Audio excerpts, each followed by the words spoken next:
Does anybody have any escape stories they want to share?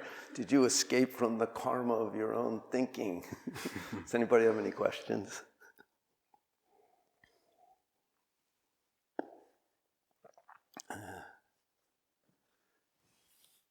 I remember when those comic books came out. I should have bought one. I didn't want to waste 10 cents on a comic book that I'd read and then not be interested in. But for some reason I thought 10 cents in buying 2 candy bars that I ate and were gone didn't seem like a loss. But the comic book seemed like I read it, it's still here, but it's useless now. We could probably build more buildings if I had just kept one of them. Okay. I wanted to ask about how we can put down I, my, me without giving up and losing everything. And I mean that also in kind of a personal level, but also like kind of thought of it in a, I'd call it a national level.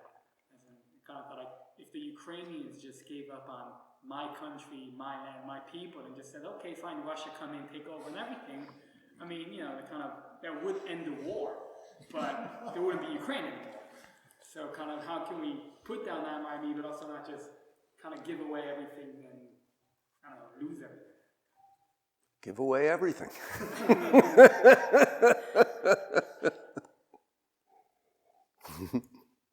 What's your I? What's your I, my, me? Yeah, you got to see what that is and let it go.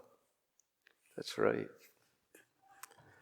You know, one time I was, he's from Israel and America, and I was in line at a ticket counter in Los Angeles, and in front of me was an Orthodox Jewish family, and they had a lot of kids and like 9 enormous suitcases.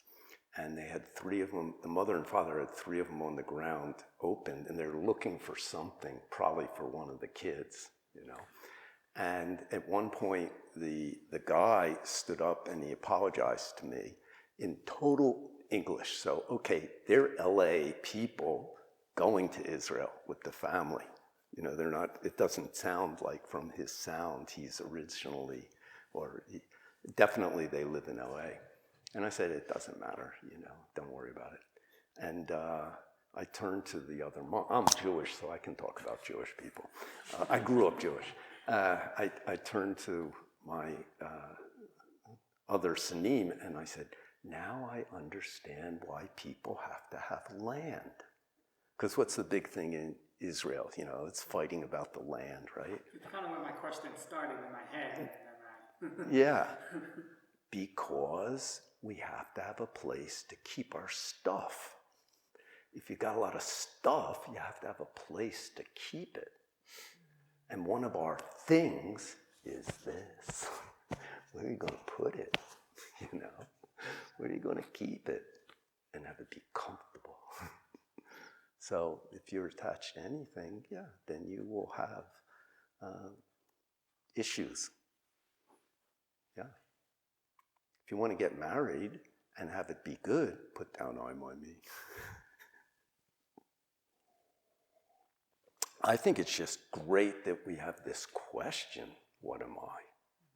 Because, you know, obviously we made something, that's why we came into this world. We had something there's some kind of a root cause.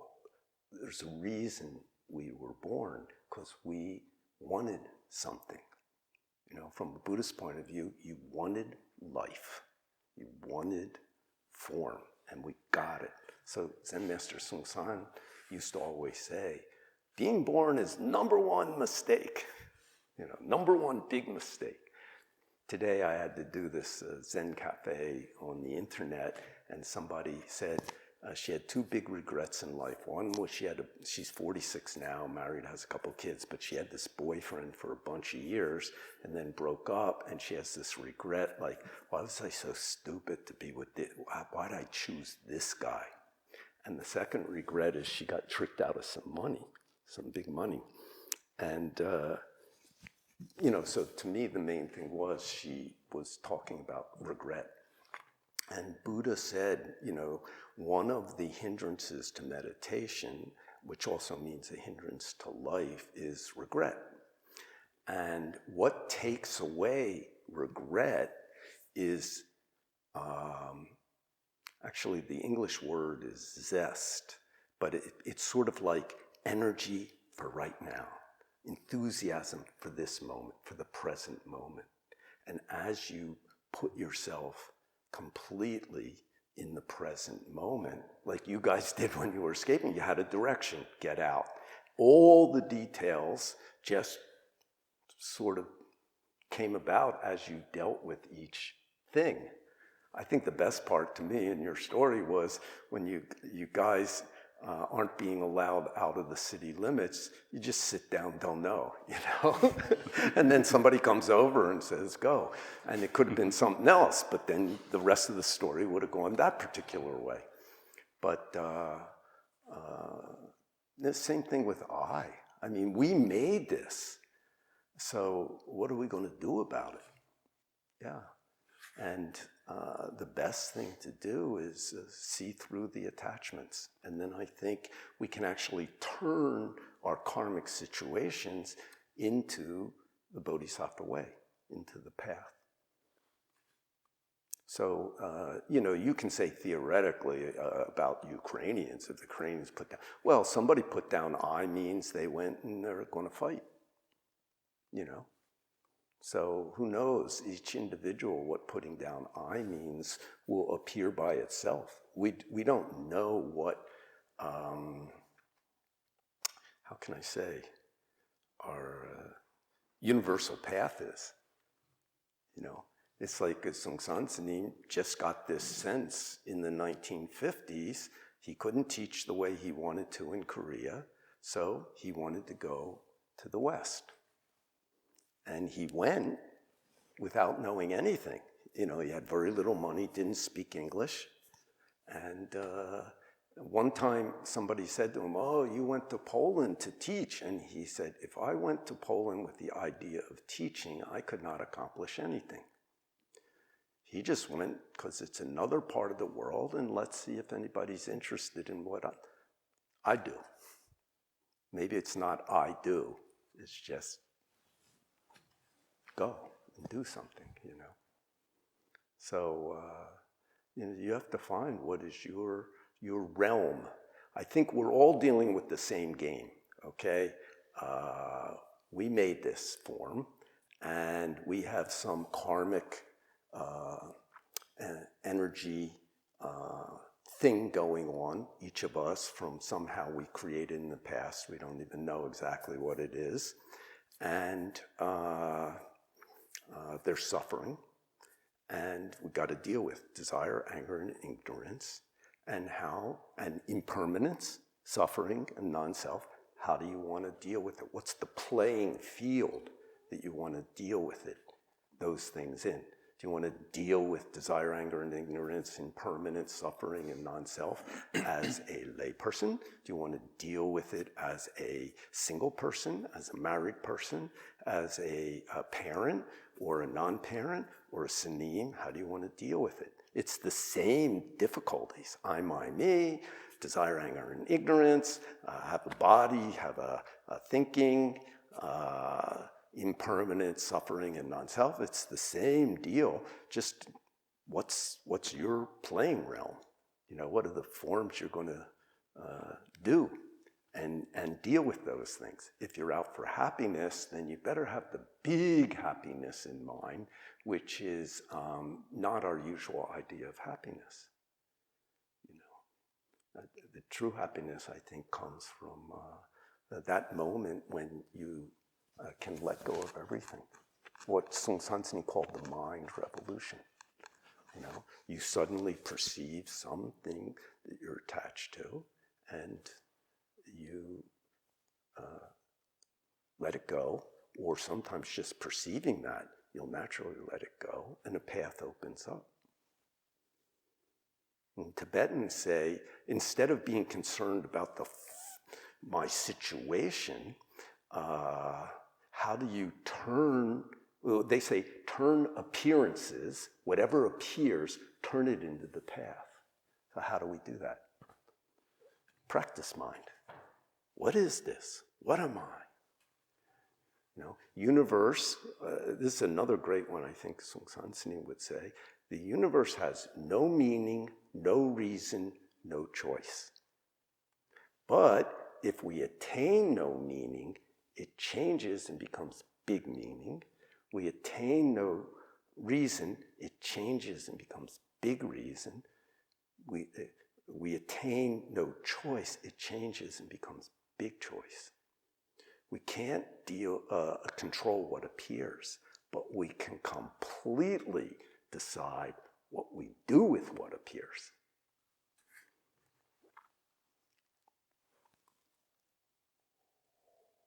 So don't look at the result. Dawi also, Dae Sansa from China said, be concerned about causes. Don't worry about the result. If putting down I, my, me were to, okay, take my land, then that's the path for you. But that might not be what results if you put down I, my, me. Somebody else put down I, my, me means take care of my family. Somebody else, it means the best way I can take care of my family is cut my hair and try to learn how to live for all beings. So, you have to look inside and understand, what is it that I keep wanting? What is it that, what are the hooks? Primary cause, condition, result. Everything, and of course we have to check it out ourselves, but this whole universe functions that way. Primary cause is like a match. Condition is the matchbox. If they don't come together, there's no result. But if they come together, fire appears. That's the result. Most of the time, we want to control the condition. It's their fault or something like that. But the only way to really really become free is to proceed inside my own consciousness, the primary cause, because that's where we're carrying it from before life, before life, before life, and make it disappear. And then it doesn't matter if the condition appears. You don't get that result. And if you realize that moment of making it disappear is liberation from suffering, that moment you can do that, then naturally you want to live a bodhisattva life. Yeah, just natural. And you can do that in any circumstances. Not easy, I think. Like if you're Ukrainian or a Russian person who's going to get dragged into the army or in a concentration camp or whatever. What if you got stuck in Wuhan? Then you would have had to do the don't know mine. Okay, what can I do now? And in my experience, if you're not sure what to do, ask yourself, what am I doing now? Take a look at what's there and do something that helps. One reason I like living in a Zen center for 45 years is, if you wash dishes here, you're helping 20 to 40 people. If you wash dishes in your own apartment, you're helping one person, and maybe it helps your mind, and then when you go outside, you're more decent to other people. Well, don't wash their dishes. Yeah, so you have to look, what is the I, my, me that I've got? And then I think if you let it go, then the next step appears. If you don't let it go, then cause and effect becomes clear. And actually, I was thinking this morning, for some reason, when I woke up, I thought, sickness and failure actually are, how can you get compassion without sickness and failure? I mean, that might be my karma.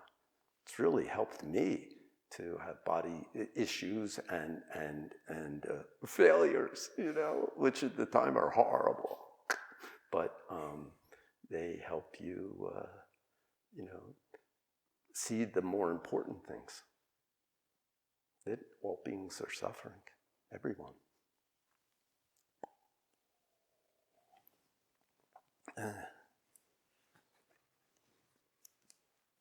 The man from Wuhan has a question. I have a question.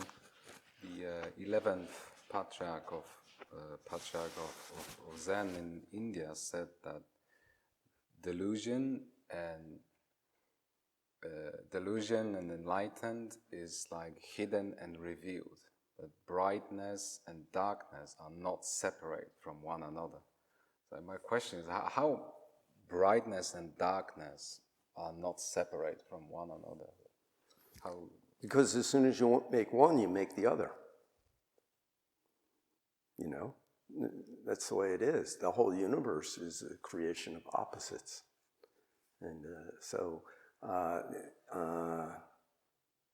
Unmun said, disease and medicine cure each other. What that means is you have a problem in your life, you have the solution. But if it doesn't appear, you have to practice. It's not appearing because I'm still holding. So as soon as I made the karma that causes me suffering, that means I can undo it. When I was first at Providence Zen Center in the 1970s, Musangsa would be around. He'd be on the East Coast 6 months of the year. 2 months on the East Coast, 2 months on the West Coast, back and forth like that. And when I came, there were already 6 Zen centers, 4 on the East Coast, 2 on the West Coast. And for example, on the East, and every Zen center had a 3-day retreat every month. And it was well organized. Providence always had Friday, Saturday, Sunday, the first weekend of the month. New Haven had the 3 days, the second weekend. Cambridge, the third weekend. New York, the fourth weekend. So Sansanim's home base on the East Coast was Providence. He'd fly into Providence, and then on Thursday night, if it was the first weekend, a student would give a talk, he would answer questions in the evening, and then we had Friday, Saturday, Sunday retreat. And he would give an interview to everybody every single day at that time. But we were mostly on, we were like barely getting this, and then occasionally floors yellow, and that's where most people were. Actually, I have a funny story about that for myself, but I'll try not to go off track here. So then on Thursday of the second weekend, he'd go to New Haven and be there for 4 days and come back. And then the third weekend, Cambridge, and the fourth weekend, New York. And he'd do that for 2 months, plus doing other things during the week, usually staying at Providence Zen Center Monday, Tuesday, Wednesday. And then after 2 months, he'd fly to the West Coast, but we still had 3-day retreats, just no teacher. There were no Jito Popsas. And we would just run the retreats ourselves, And why was I even talking about this? This always happens to me. Opposites. What? World of opposites. Oh yeah, world of opposites. So yeah, no, that didn't work either. What was the question you asked? How the brightness and darkness. Yeah. So I think you just get to see that. It's because you're doing this thing over and over again, and there was practice every morning and every night, and 2 sitting periods every Saturday morning, 2 sitting periods every Sunday, whether he was there or not. And that was just our life. And only one person worked for the Zen Center, who was basically Sansanim's secretary, who coordinated everything he was doing. You could contact her. And everybody went to school or work. It was just like there was no social life, really, because you were either practicing or working, but we were all young.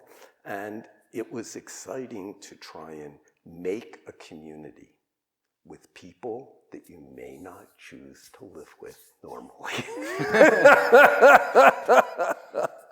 I'd say a lot of people didn't like each other, but it didn't matter. because that wasn't the point, you know. And I think by doing that, if you're paying attention, you begin to see these opposites.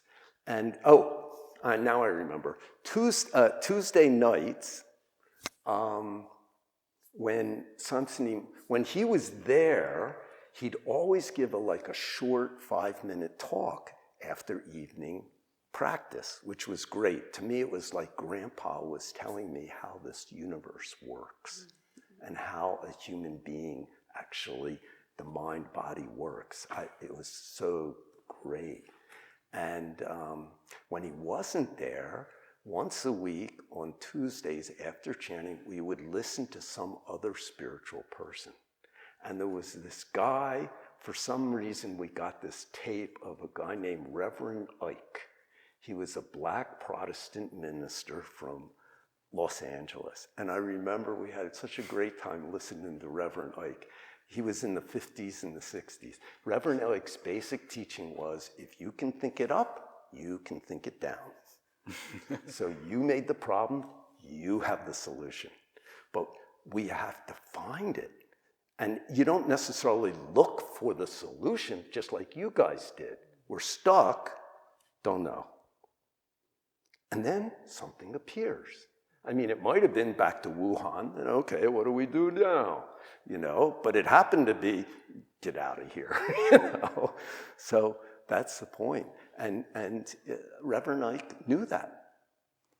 And he also understood thinking makes your life, what you're holding in your mind. So actually he was kind of fun because he said, you know, now I want everybody to say, I deserve $10,000. So he'd get the whole congregation going, I deserve $10,000. Say it louder. I deserve $10,000. And he'd get them like shouting it and everything. And then he, like 4 or 5 times, and he said, now I want to tell you the truth. Some of you don't deserve it. And the reason is because you don't believe it.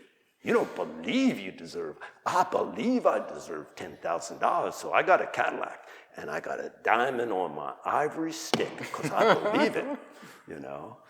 But he never told people how to believe something 100%. That was the problem. He had another great one. He said, Reverend Ike's weight loss method. Write down the weight you want to weigh and put it on the mirror in your bathroom. Then look at it every day and never step on the scale. So I imagine it didn't work very well, actually. But that was his teaching, and you know, he sounded like a positive guy. So that's the thing. We made this. We made our karma. We don't remember how or when or something. We can fix it. And why is society so screwed up now and getting worse and could likely get seriously worse, just like it has in the past? World War II, 55 million people dead. If we do something like that now, there's going to be a lot more people dead. We were lucky with COVID. What was it, 9 million people died. You know, even what the Spanish flu pandemic, the flu pandemic of 1918, which ran for about 3 or 4 years, they don't know, but they think between 20 and 70 million people died. So we think our situation's bad. Yeah, Ukraine's bad. A lot of African countries are bad, but we're not bad yet at all. But in any case, blaming others will never fix anything. It will never produce a good result. You may get your good situation for a short time, but you know, I do read about the American news, and it's just half the people in the country are, you know, stupid. It's not the way things function, and it has nothing to do with intelligence. It's attachment to something. You know? Is it possible to be no bright, no dark? Keep that in mind. Then bright won't be a hindrance and dark won't be a hindrance.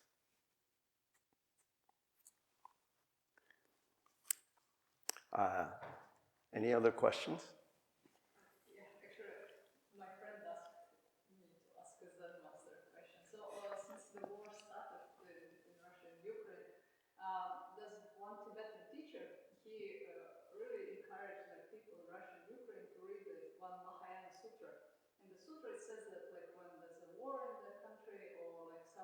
big disaster is happening, people have to recite this sutra and it will help to stop the disaster. So the question is obviously like, how can reciting the sutra help to stop the disaster? How can reciting the sutra help to stop the war? So this Tibetan teacher, he has his own explanation, but this guy wants to know what Zen master thinks. If you're chanting the sutra, you're not going around killing people. And one day, something in there may hit your mind and wake you up. And you know, you look at people in the news, they're talking about these people are no good and these people are no good. That's what your energy is. And if you're doing, you know, in the 3,000 worlds, all Buddhas, you know, save all beings from suffering, and then that's what you're doing. You know, if you tell a kid you're stupid, you're stupid, you're stupid, most kids will grow up thinking they're stupid. You're ugly, you're fat. You know, if you tell a kid like, oh yeah, maybe you don't get the best grade, but you know, you're really good at this. And then the kid gets an encouragement mind. The same thing. You're talking lovely things, not bullshit. You know, not bullshit lovely, true. And one day it'll go in. Plus, in the meantime, you're not going around killing people. You know, Juan Hoxton told me he got called in by the army in Ukraine, and you know, they wanted to make him have him enlist. He's 36 years old, and he said he went in, he brought all his papers to show he's been a monk 10 years, Buddhist monk, and what he's been doing, and he said, I'm definitely willing to go in the army, but I won't shoot anybody, you know. So if you've got something else you want me to do, yeah, I'm not going to say no, it's our country, but I'm not going to do anything to harm anybody else. Many of the Quakers were like that in America. And so if they didn't refuse to go in the army, then, well, if they did, they'd go to jail. But if they went, like in World War II, they worked in the medical corps. But they said very clearly, if there's the enemy is wounded in front of me, I'm going to help him as much as anybody else. That's the way they approached it. So anyway, the Ukrainians decided, oh, what you're doing is good, so just keep doing it. You know, he's teaching meditation constantly. He made a center and does it online, and he's even studying psychology, particularly dealing with trauma, so he can understand people who come and offer more than just bowing, chanting, sitting, which for some people isn't enough to penetrate their stuck areas.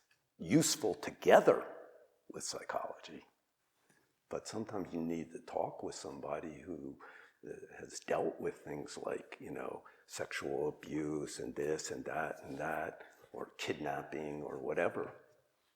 So, yeah, so doing the sutra, yeah. You're not harming others and the teaching may go in.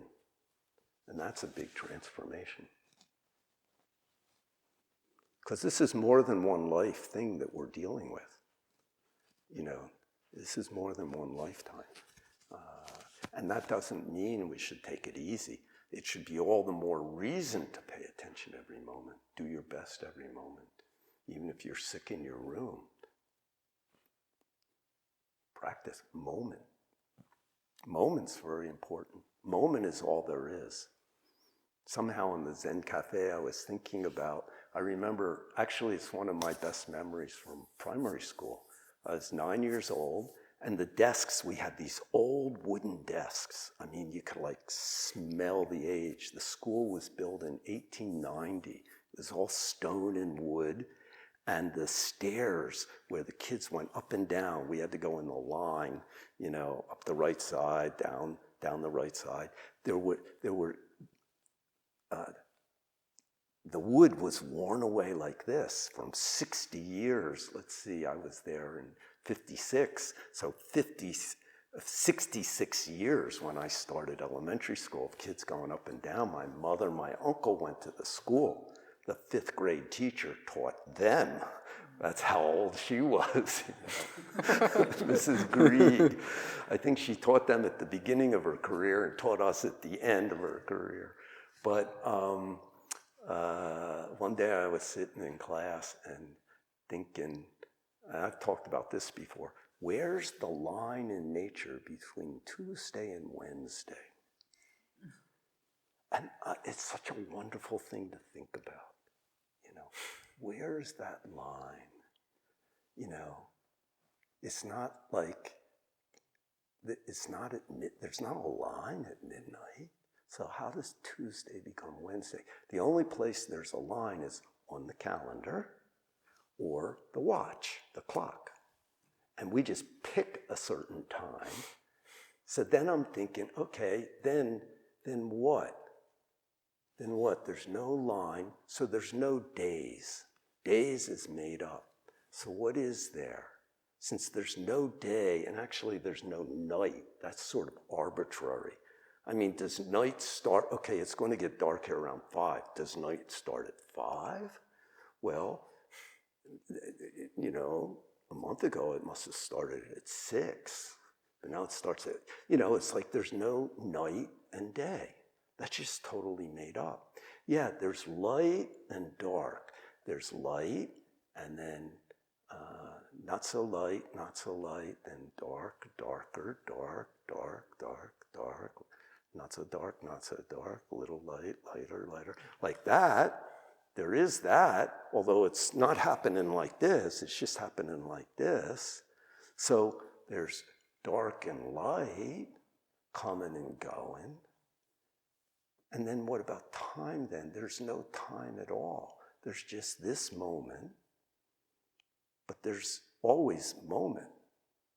So there's no such thing as eternity, like you're flipping the pages of the calendar. Eternity is this moment, being 100% in this moment. That's it, you know? And then I'm thinking about the birds. They don't think about Tuesday, Wednesday. It's like food, sleep, and stay warm, and, you know, gossip with your friends, and fly around, and get in a fight once in a while, and food, sleep, stay warm, is, you know, is so interesting. And that's it. We make all these, and you and me, you know, what is that? I love to say, and everybody here who comes here regularly has heard every single thing I've ever said, and because I say, you know, 1,000 times the same thing. But like, you ate rice, you know, yesterday, and now it's part of your body. It's my nice skin, it's my hair. You know, I used to like having hair now, but it's like, my hair's so nice, it's wavy and brown and blah, blah, blah. And it's my skin, and then it's my happy thought, or my not happy thoughts, my good feeling, my bad feeling. You know, it's me. And then tomorrow you go to the bathroom, and boom, something comes out. So yesterday it was rice, and today it's become me, and tomorrow it's shit. And in the old days, we used to take the rice and put it on the fields as fertilizer, the shit, and it became rice. So, you know, what's the equation? Rice is you, and you are shit. And the shit's rice, and that's you. And it just goes around, around, around, around. You know, here we are exhaling. Yeah, we don't use all the oxygen. We inhale. I think we exhale about 17%. We inhale about 20, 21% is oxygen. But when we exhale, I think it's 15, 16, 17%. So some of the oxygen I exhaled, you inhaled. And it's already, yeah. You're enlightened, because my oxygen probably came from the cat, you know, so it's, well, the cats are clearer than humans. But in any case, so that means I am you, and you are me. And emotionally, I got a real shock one day when I was living at college about 300 miles from my parents, realizing I left geographically, I have not left emotionally at all. You know, it was horrifying.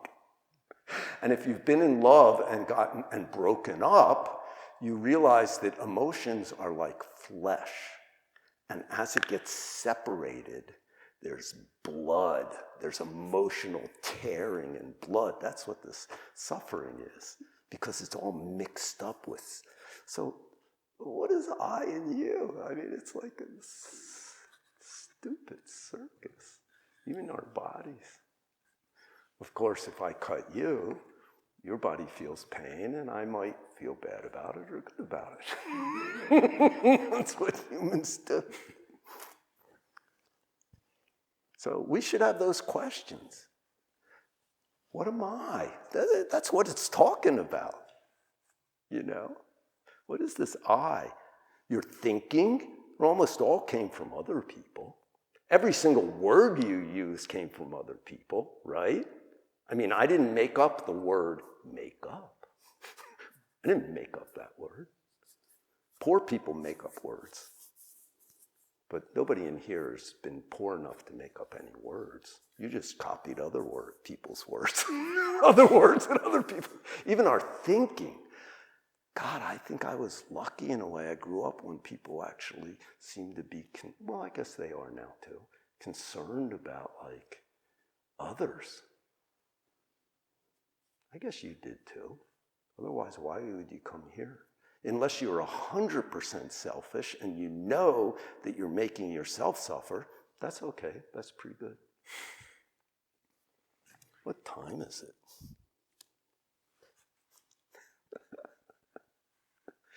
4:06.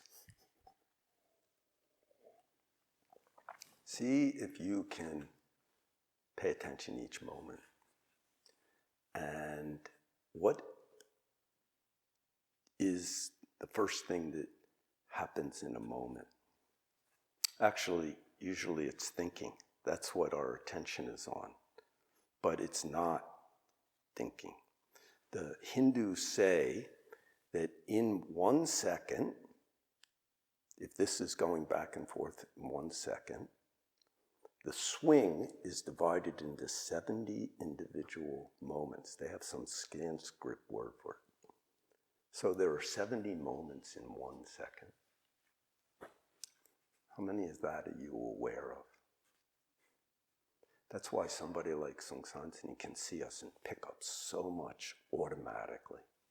And when he can't, he doesn't make up something. Oh, you did that because of this. He doesn't make it up.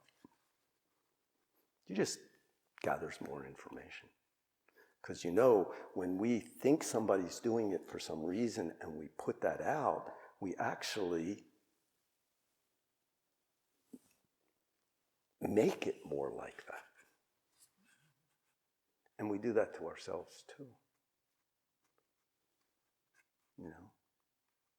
Putin thinks other people want to come and take everything he's got. And I guess he also thinks, that's ours. That's ours. It's like with Israel too. Oh my God. God gave us this land 4,000 years ago. 2,000 years ago, God changed his mind and gave it to the Romans. And then 600 years after that, actually, he changed his mind and gave them to the Muslims. And then in 17 and 1800, we ought to tell the Israelis this, okay? That's your job. You go back in 17 and 1800s, he gave it to the British and the French. And then starting about 100 years ago or so, he wasn't really sure. So now it's all messed up and everybody's confused because he didn't give it to anybody yet, right? How are you going to get the crap I'm saying out of your head after this is over?